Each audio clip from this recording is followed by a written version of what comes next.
വനിതാ ഏകദിന ലോകകപ്പ് ക്രിക്കറ്റിൽ ചരിത്രമെഴുതി ഇന്ത്യ.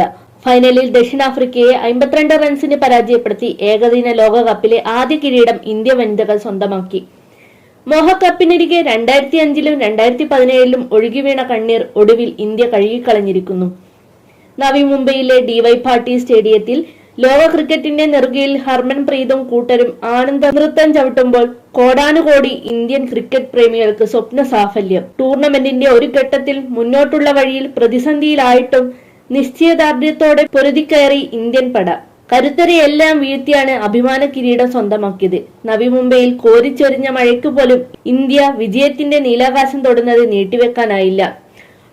ടോസ് നഷ്ടപ്പെട്ടെങ്കിലും പഴുതടച്ച ബാറ്റിംഗിലൂടെ ഈ ഫൈനൽ പോരാട്ടത്തിന്റെ ലക്ഷ്യം ഇന്ത്യ ദക്ഷിണാഫ്രിക്കയെ കൃത്യമായി ബോധ്യപ്പെടുത്തുകയായിരുന്നു. 58 പന്തിൽ നിന്ന് 58 റൺസ് നേടുകയും 5 വിക്കറ്റ് വീഴ്ത്തിയ ദീപ്തി ശർമ്മയുടെ മിന്നും പ്രകടനം വിജയപ്പടിയിൽ ആവേശമേകി. ഓപ്പണിംഗ്സിൽ ഷഫാലിയും സ്മൃതി മന്ദാനയും ചേർന്ന് നേടിയ 104 റൺസിന്റെ കൂട്ടുകെട്ടാണ് കളിയിൽ ഇന്ത്യക്ക് നിർണായകമായത്. ഇന്ത്യ ഉയർത്തിയ 298 റൺസിലേക്കെത്താൻ ക്യാപ്റ്റൻ ലോറ വോൾവാട്ടിന്റെ സെഞ്ചുറി മികവിന്റെ ബലത്തിലും ദക്ഷിണാഫ്രിക്കയ്ക്ക് സാധിക്കാതെ വന്നപ്പോൾ 52 റൺസ് അകലെ അവരുടെ ചെറുത്തുനിൽപ്പ് അവസാനിച്ചു. ഒടുവിൽ this time for team India എന്ന ആരവത്തിന് ലോകം വഴിമാറി.